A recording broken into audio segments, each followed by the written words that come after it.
वो करना है, मैं रिकॉर्ड करूँ। तो ऐसे जब यात्रा हम करते हैं, कटरा से चल कर के आए तो पावनपुरी को नहीं, जहाँ हम शिवखोड़ी जा रहे हैं, तो रास्ते में लगी हुई है भूख। एक ढाबा आया, आप हम सब जानते हैं, उस ढाबे को देखा।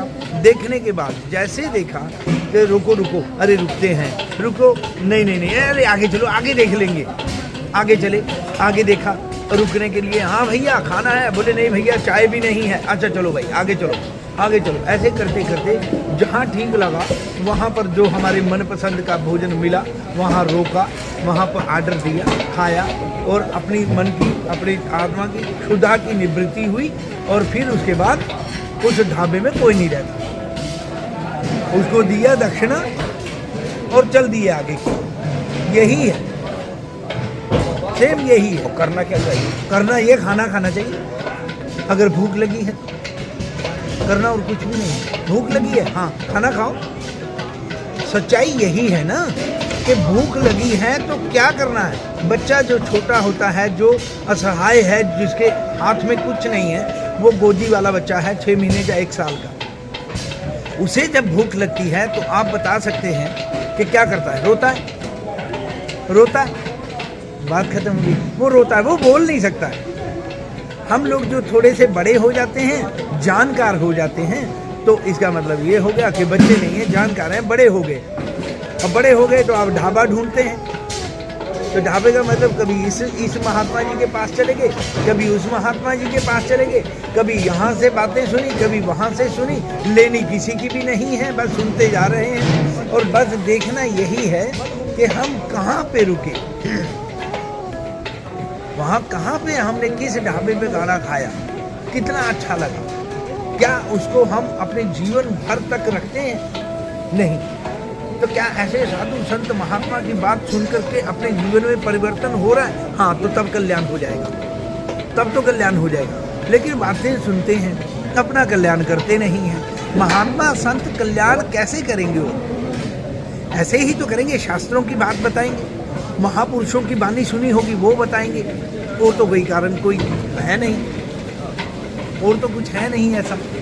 तो इसी तरह से ये समझने वाली बात है कि अगर हम इस तरह से महापुरुषों की बातें सुनते हैं, शास्त्रों की बातें सुनते हैं, तब हम उसमें अगर चलेंगे, करेंगे, तो हमारे को हमारा लक्ष्य की प्राप्ति होगी। पर हाँ, लक्ष्य भी निर्धारित करना पड़ेगा। हमारी स्थिति ऐसी है कि हमें पता ही नहीं है हम कौन हैं, हमें पता ही नहीं है ये कौन है, हमें ये भी पता नहीं है हम चाहते क्या हैं, हम ये भी नहीं जानते हैं कि हमें राम भजना है या कृष्ण भजना है, हमें ये भी नहीं पता नारायण को भजना है या दुर्गा को या गणेश को, भैरव को। समझ ही नहीं आ रही है। संत अच्छे लगे, संत के पास गए, गुरु मंत्र लेने लगे। कई ऐसे हैं, मेरे को भगवती माता जी का मंत्र दीजिए, मेरे को शिव जी का मंत्र चाहिए, मेरे को बाबा जी आप जो हैं राम जी अच्छे लगते हैं, राम जी का मंत्र दे दीजिए। अब वो जो गुरु जिसको बनाने गए हुए हैं उसको समझा रहे हैं कि आप ये चीज जो है ये करिए। अब उस बेचारे ने अगर अपने गुरु से कभी भगवती का मंत्र लिया ही नहीं होगा तो वो मंत्र उस सही तरीके से देखा जाए तो वो देगा ही नहीं, और दे ही नहीं सकता, क्योंकि उसने लिया ही नहीं। जब उसके पास है ये नहीं है तो देगा कहाँ से? लेकिन वो भी जो है कहीं ना कहीं से मंत्र देवी का बोल देता है। आ जाओ भाई, वो भी दे देता है। कोई राम का मंत्र अगर उसने नहीं लिया है, अगर नारायण का मंत्र ले रखा है तो राम का मंत्र भी वो दे रहा है। उसको लगता है हाँ मैं गुरु हो गया हूँ, अब तो मैं दे सकता हूँ। अब वो हालत हो गई है, दोनों का कल्याण कैसे होगा? अब प्रश्न यहाँ पे खड़ा हो गया है कि इनका दोनों का कल्याण चाहिए। अब जो गुरु बनने जा रहे हैं वो और जो शिष्य बनने जा रहे हैं वो, इन दोनों का कल्याण कैसे होगा? क्योंकि भगवती का मंत्र उसने लिया नहीं। नारायण का मंत्र अगर ले रखा है तो वो भगवती का भी दे रहा है। अब कथा यहाँ पर ये आती है कि रामचरितमानस की तो कथा किसी ने सीखी नहीं कहीं महापुरुषों से, भागवत भी कर रहे हैं और सारे हर प्रकार के ग्रंथ करने लग गए हैं, तो उसमें दिक्कत आती है।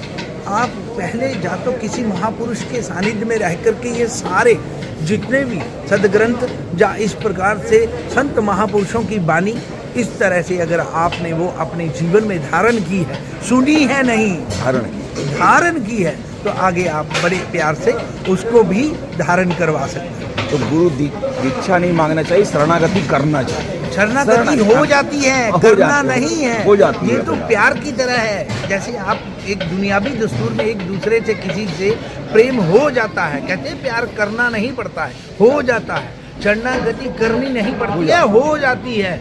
बस होने वाली बात के लिए ही शास्त्र प्रमाण है। शास्त्र कहता है शरणागति करो नहीं, शरणागति हो जाओ। हो जाओ का मतलब कि वो सदियों से है, सदियों से है। कोई प्रश्न मत खड़ा करो, कोई प्रश्न नहीं आना चाहिए। वह हमेशा संत महापुरुष यही कहते हैं कि अगर आप किसी महापुरुष की शरणागति में जा रहे हैं, जब भगवान की भक्ति से ओतप्रोत होना चाहते हैं, तो सीधी सी बात है, आपका कोई प्रश्न नहीं होना चाहिए। आपके मन में किसी प्रकार की कोई शंका नहीं होनी चाहिए। आपके मन में कोई डिमांड नहीं होनी चाहिए, कोई मांग नहीं होनी चाहिए। अब आप लीजिए भक्त प्रहलाद जी को भगवान ठाकुर जी नरसिंह भगवान बोलते हैं, मांगो मांगो मांगो, कुछ तो मांगो, तुम ऐसा मत करो, मुझे बड़ा संकोच हो रहा है, मैं कुछ देना चाहता हूँ, तुम मांगो, तुम्हारी कोई तो इच्छा होगी। तभी कहते हैं कि हे भगवान, अगर आपने कहा है कि मेरी कोई इच्छा होगी तो हाँ, मैं एक चीज़ मांगता हूँ, आप जरूर दीजिए। भगवान भी प्रसन्न है, बोले मांगो क्या चाहिए, बोले मेरी सारी इच्छाएं समाप्त हो जाए।